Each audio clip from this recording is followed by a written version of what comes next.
Guys, may ayos din pala tayo ngayon. Ito. Ayan o. Meron din ba kayong ganito mga kutsilyo? Na nasira. Natanggal yung kanyang ito. Pinaka-pin. Ayan o. Ito yung mga nakalagay dito. Ayan. Ayan ko doon.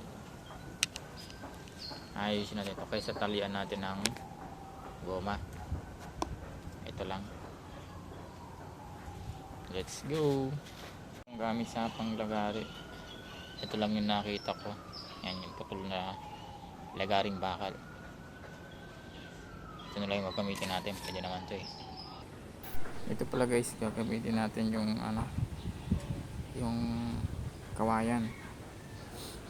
Puputulan tayo ng dyan na maliit lang, tapos yun ang lalagyan natin. Yan, sukatan lang natin ng ganyan, tapos lalagarin na natin para hindi na natin siya talian ng goma. Ito na lang yung ipapalit natin, pinaka-pin, para maayos ulit. Nakita natin.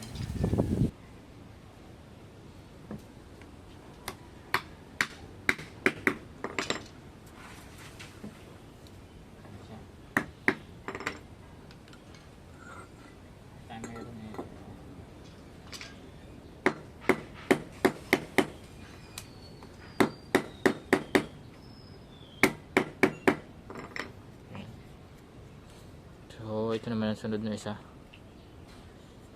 Ito naman yung lalagyan natin.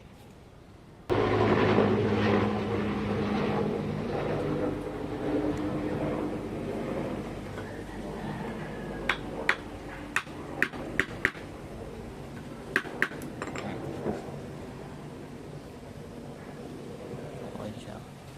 Okay na